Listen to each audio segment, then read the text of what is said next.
ZeXzy Wednesday, ZeXzy Thursday, ZeXzy Friday, ZeXzy Saturday, ZeXzy Sunday, ZeXzy any day, ZeXzy every day, ZeXzy all day. She be calling ZeXzy. All these fine girls tryna sex me. Man, I try focus, she no let me. She be in my DM, she dey text me, she dey tempt me. She wanna come over. Say she wanna taste my sugar. Say the man sweet fast forward. And she no want no order, no order. Come over. The years will tell me the story that would have never But been I told. choose to live. Oh, when I'm empty inside, I'd rather rise and float. I choose to breathe. They call me solo to feel my halo. Hello, why? When they see me in the mall, in the middle of a brawl, this party playing ball. Only my name they call. My role at my arrival. Ooh, now I'm on. Sit down, bunny. Make you give me company. Sit down, bunny. You turn me on. Sit down, bunny. Baby, give me company. Sit down, bunny. Hey, As the tin don't strong, sit down, funny. Sit down, sit down, sit down, funny. What's up, ladies and gentlemen? It's your boy, the Z, the E, the X to the ZY. ZeXzy. Yes, so welcome you guys to this live stream today. It's a cool day out here. It's not sunny. It's not looking like summer today. So it was raining this morning, and yeah, kind of made the whole day look gloomy. But yeah, I mean, it's the sunshine in you that matters. So wherever you go, you have to carry your own sunshine and shine bright for the world to see. So it may be gloomy outside, but you have to light up your own sunlight inside and just radiate your own beauty to the whole world. Yeah, the only good thing about the rain is that I was planning on going to the car wash sometime, in the day. But I mean, the rain has helped me to wash my car. So that's one thing that the rain helped me to do this morning. So I'm glad for the rain. And then for all the farmers out there who need the rain, yes, good for us that you have water for your plants.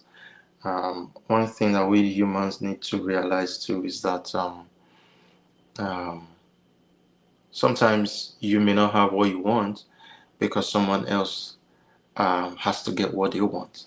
I would have loved to have a bright sunny day. I had planned to do this live outdoor and have it right under the sun, blasting on me and giving me a lovely background view. But yeah, I couldn't have that.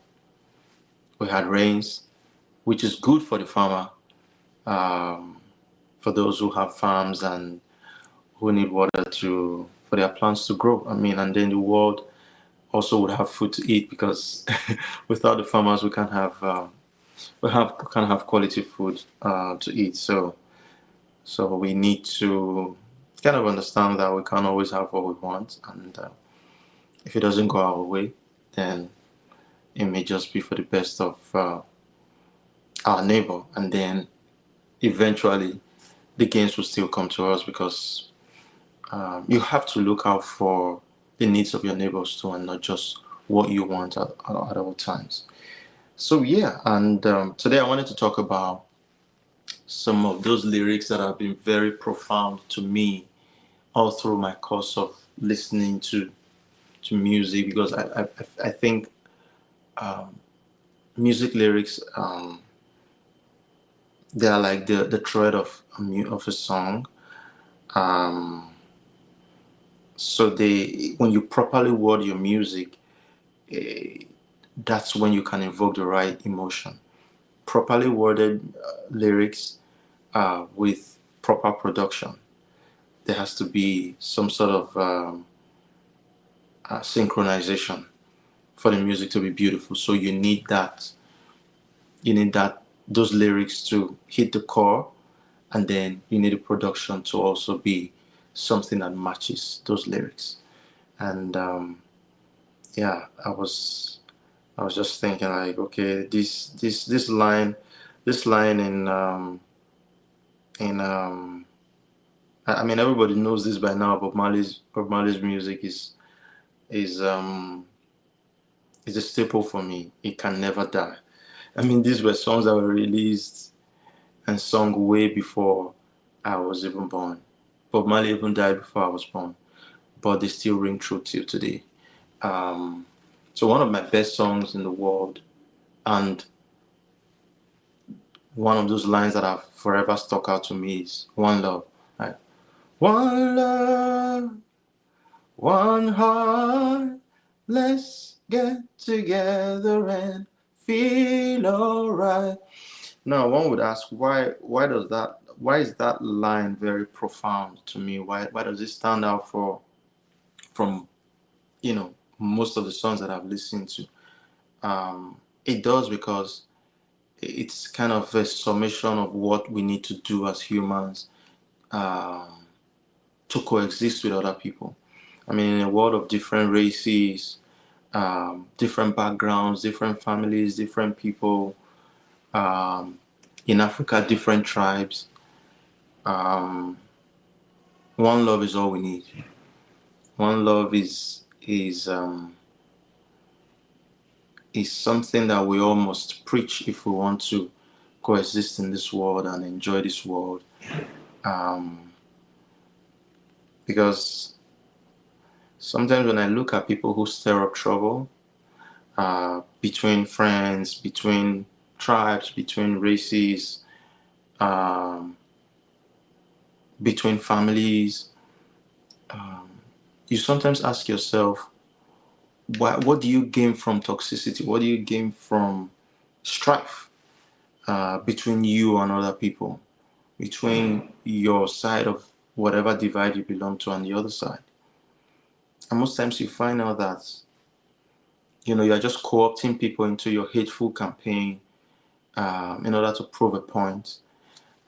So for me, I've always tried to dodge the bandwagon effect, where it's one person has a problem with another person from another group, and then everyone tries to that person is trying to co-opt other people in his own group to become a gang and gang up on the other group. And at the end of the day, you find out that it doesn't really bode well for anybody, because there are things that you cannot do that the other group of people can do, and there are things that they cannot do that you can do. So rather than always find a reason to bring up strife between people, why not find a way to work together? Why not find the good thing in the other person? Why not find the beauty in the other person's culture, and what you can gain from that culture, rather than tear it down because it's not your culture, in quotes. And even speaking of culture, is there any group of people um, that are monolithic in any way? I don't really think so, because we have a shared culture at this moment. There are things that may start from this culture and this other culture co-opts it. This other culture may even make it popular. It doesn't mean they started that culture. It doesn't mean they own it. So we have a shared culture at this moment, and it's better for us to see the best in other people and try to, blend and do things rather than tear each other apart because we think we are so different. And most times we are so focused on the little differences, those nuances that are pretty much insignificant, and people try to magnify it and make it an issue and make it a big deal, even when it's not. And for the simple-minded individuals, they want to flow, they want to go with the bandwagon, they want to just move with what they think is popular, what has been drawn into their heads, that this is popular. And then they become a gang, and they gang up on other people. At the end of the day, it doesn't work for anybody. There's one thing I've come to believe: if you make an environment hostile for your neighbor, that hostility is going to come back to you. If you make people feel uncomfortable in their skin, whatever color they may be, black, white, yellow, brown, whatever they may be, if you make them uncomfortable, with time, it's going to come back to you, because there's going to be a pushback. If you keep demonizing a group of people and you keep making them feel like they're less than you, or they are the most evil people in the world, whatever it is that you think you hold against any group of people, if you keep pushing it, at some point it's going to come back to you. And that's why I would never subscribe to any form of racism or tribalism, because it just doesn't, it affects everybody negatively. When you keep hitting on a group of people all the time, whether or not you think they are the strongest in the world, or you think they can take it, at some point there's going to be a revolt. And if you keep beating down on a group of people and you think, oh, they are the weakest around, and you keep beating up on them, at some point there's going to be a revolt. So I think if there's one thing I would love to, if I was to be an educator today, if there's one area I would like to go into, is critical thinking. I don't think a lot of people do critical analysis of the positions they take before they take them. They just want to join a pack and attack. Yes, this is what my group is saying, and then you become a gang, and you just flow along. But if you're a critical thinker, and you can tell some people, like, can we stop and think about this for a minute? If the roles were reversed and this is done to us, would we like it? That's pretty much, before I do something to someone, those are the questions I usually ask myself. If the roles were reversed and this was done to me, would I like it? And if the answer is no, there's pretty much no motivation for me to continue, because I know my actions are inimical to the peace of someone else or the peace of a group of people. So I would immediately stop. But you find most people just want to jump on a bandwagon and just act out, and then find out the consequences later, because eventually there will always be consequences for your action. So I don't want to sit down and feel stupid after I've gone out of my way to do stuff that people influenced me to do, and it serves the foolishness of the foolish purpose of those people, but eventually it may not serve my own purpose as a human being, and I start to feel a certain type of way about myself. So for me, I really think deep before I do something.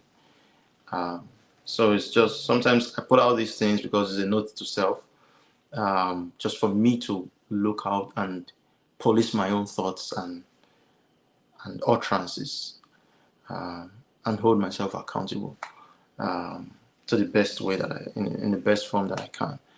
Yeah, so that's one line that has stuck out to me. It's there in my subconscious. One love, treat people the way you want to be treated.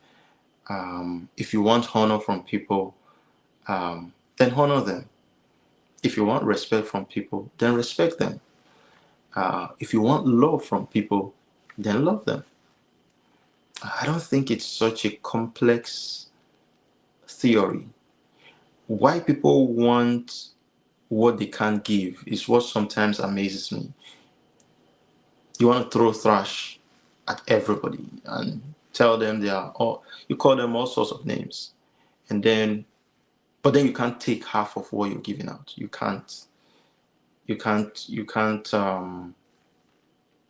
the burden of the weight you put on others.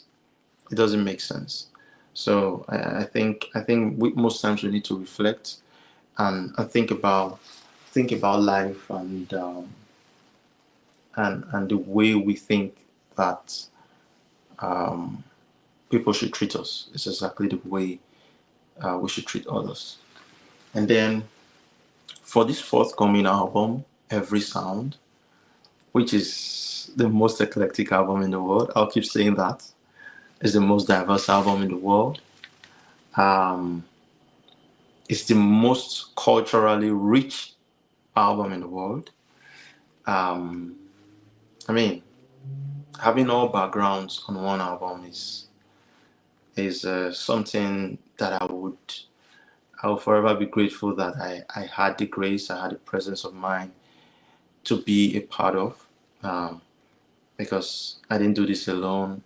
I have an entire team behind me: Maple Grove Entertainment, Maple Grove Media, Maple Grove Corp. I mean, like fully represented. Everyone had to come in some way or fashion to shape this album and make sure that it's a global standard. And anytime we play these songs, we're usually very proud. Um, so there's this song on the album. It's titled "Beast." So it's one of the rap songs on the album. I think we have two rap songs on the album. Apart from, yeah, the rap verse from Versus on Leave, which is a conscious song. Uh, Beast is pretty much like the hardcore song on the album. And one line there that really stuck out to me, um, is where I said Elvis, Michael Jackson, Fela, Jay-Z in one. Elvis, Michael Jackson, Fela, Jay-Z in one. I mean, you guys won't understand, but that pretty much, uh, in a nutshell, sums up who I am as a musician. Um, Now let's start with Elvis. Elvis Presley is someone that I love. I love the way Elvis dresses. I love the way I love Elvis's style, like the way he carries himself, the way he dresses up, and that's why till tomorrow Elvis is one of the most imitated figures around the world. I think the only person that will be ahead is Michael Jackson, because yeah, Michael is just crazy, But Elvis, in terms of the dressing, wow, that the jacket, the waist belt, the shoes, and the way he danced with those clothes. I mean, um, Elvis is such a huge cultural figure that I love so much, because he looks very good, and he knew how to carry himself. So in terms of style, he's one person that I like, because when you see an Elvis impersonation today, you don't need a soothsayer to tell you that's Elvis, and that's why he's a cultural figure. So for me, I don't just want to be a musician who just comes and goes. No, I want to be a cultural icon, and that's why you see me dress the way I do. You see me use the kind of costumes that I use, um, because I have mentors and people that I look up to, and kind of try to yeah, not necessarily just be like them, but be my own self, or using them as role models. So when you see me dressed up the way I do, know that Elvis Presley is one of those inspirations um, that I look up to in terms of how I carry myself and how I dress. And then Michael Jackson, which is the second person on that line. Michael Jackson is probably, apart from Jesus Christ, has to be the most influential figure that ever lived. Um, Someone who is being imitated around the world. People dance like him, and you just see anytime somebody does what Michael Jackson does, you just know that's Michael Jackson. You don't need um, any further clearance on what the person is doing. The dressing, the way he would appear on stage. I can remember, was it Berlin? I remember one of those tours of Michael Jackson that I watched, and when he came out and he stood firm, I was just looking one way, and then the crowd went buck wild. I think he did the same thing at what's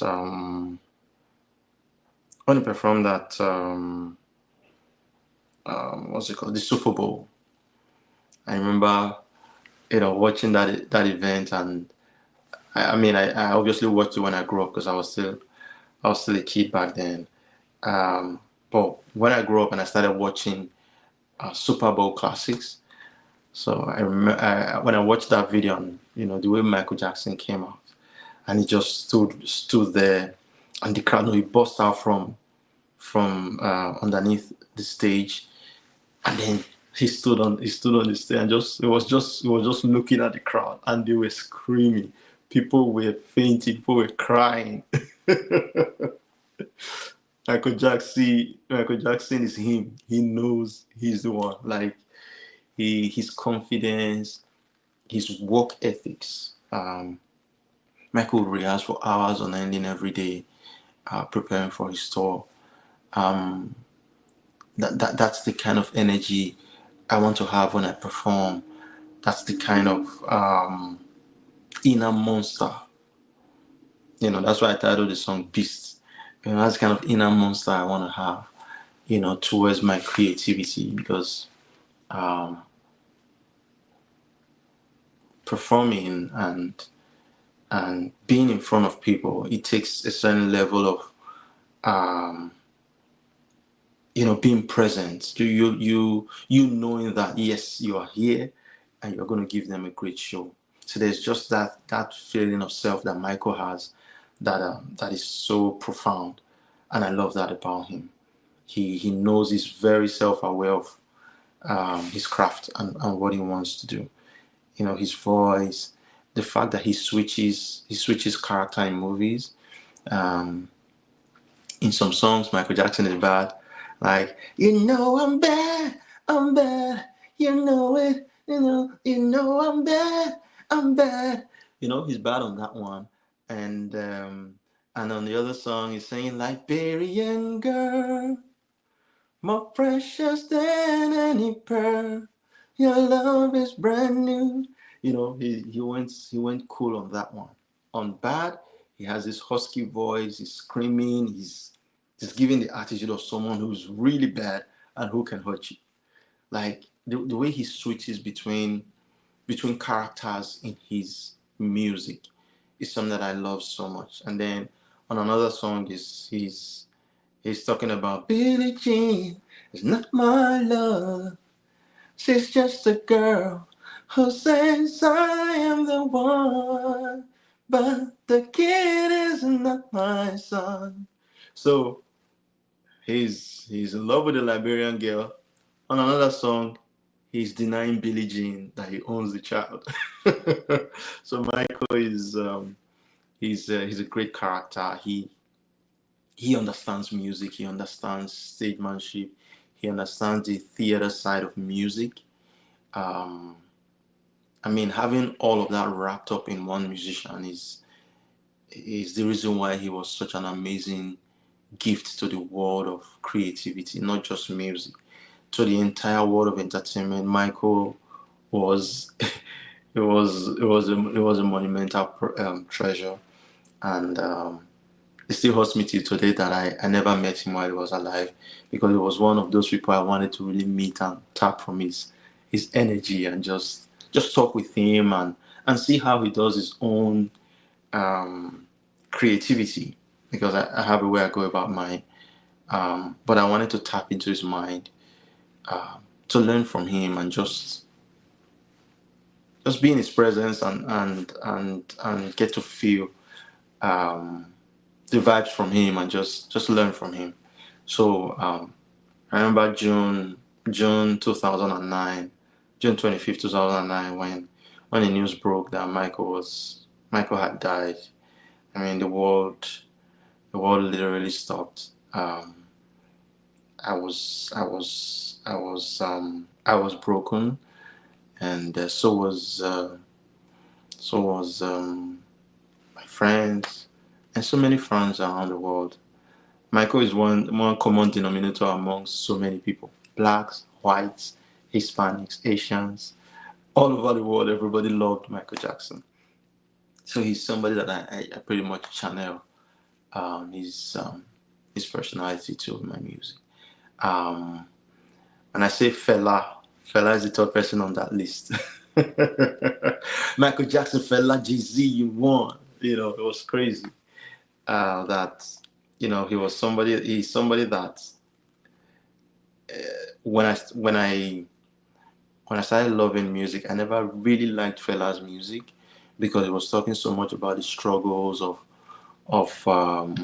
Nigeria and black people and all of the things we are dealing with. So I didn't quite understand, because as at that time I was just more into melody of the music, the words and all that. But when I grew up and I started to see life, I kind of started to understand why a lot of people love Fela, because his music was relatable to what was happening in Nigeria, how our politicians were fleecing the resources of Africa, taking it to the West, who seem to have everything already. But then our politicians steal from us, and then they take it to the West. So Fela was saying all of those things I didn't quite understand as a kid, but I had to grow up to realize that a lot of the things that this man is saying is true, and that made me appreciate his craft much more. So I now found out that I love his music now more than those songs I thought I loved more as a kid. But I think it all just has to do with different stages in life, maturity, and the things you kind of place emphasis on, or you kind of place importance on now in your life as to when you were much younger. So that's why when you hear songs like Government Feast and Comedy Government, so people listen to it and they're like, this is Fela, but that's just me channeling his spirit, channeling his creativity. And like, if Fela were here, how would he have done this music? And would Fela just sing about cars and girls and partying and drinks and not talk about what's happening in the country? So for me, every of these musicians represent different sides of me, and exposure to their craft has really helped me in shaping who I am today as a musician. So the part of me that is an activist, pretty much comes from the inspiration of Fela Anikulapo Kuti, the giant of Africa. And the last person there was Jay-Z. I mean, I probably would have had more people on this list, but I needed to make it one line. But Jay-Z is a rapper. He's one of those rappers that I looked up to as a young boy, listening to rap music. Back then on the radio, yeah, it's a hard knock life for us. It's a hard knock life for us. And Jay-Z would go about doing his raps, and then he just kept on maturing and give us songs like Forever Young. Forever Young is a song that I love so much. The guy who took the chorus from to Jay-Z's raps. Um, I mean, for someone like me who fantasizes to be forever young, um, that song kind of struck me and made me a hardcore Jay-Z fan. And then he worked with other artists that I liked, um, Justin Timberlake, um, of course, his wife Beyonce, who is like the queen of pop. I I loved Jay Z so much growing up, and I do want to do a collaboration with him someday because of the four guys on that list, only Jay Z is alive. So so Jay Z is someone that I definitely would like to work with. I hear he's coming out with an album soon. Um, I'm wishing him all the best, and I know I'll write some songs for him soon. So Jiga, wherever you are, get ready. The Z, the E, the X to the ZY is coming through soon, and hopefully we can do some collaborations together and get to do business together. So that's just for me on the album. So many great lines, from Leave to So Much Going On to Every Sound, the theme song, um, to the merengue song, Caribbean Hype. All of the songs are special to me, but this one line, if I'm to say what sums me up as an artist today, is that one line in the song Beast, which is Elvis, Michael Jackson, Fela, Jay-Z in one. Yes, I am that eclectic. I am that diverse. I am that open to different inspirations and different influences. So I love music so much. It's something that I love to do. I crave to do it. It's not a job to me. It's something that just comes out naturally from me. I don't have to force it. So yeah, I just wanted to share that with you guys. Um, so I know there is you guys may have your own um, line in one particular song that probably rings through to your life. Um, but yeah, that's me, that's mine, and I just wanted to share that with you. Don't forget, this live stream is a Maple Grove Media production, and the man behind the scenes is none other than Jamie Thiessen, pushing the buttons, making sure you get this broadcast. Um, it's a cool day, and I'm just going to do some songwriting and kick it, watch some movies, and enjoy myself. So I love you guys so much.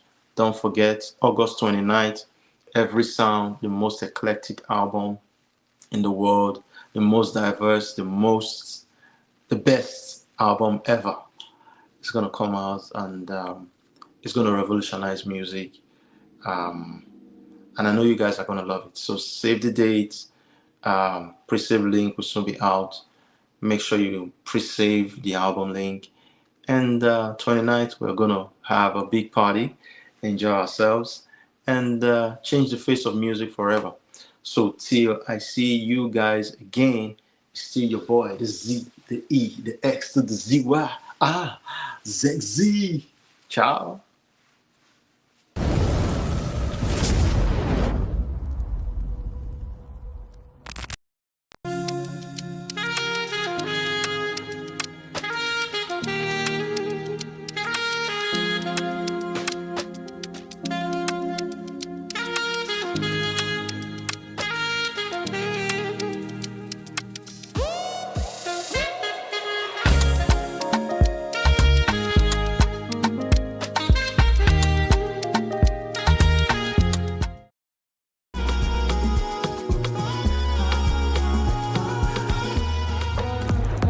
Yo, yo, they used to live.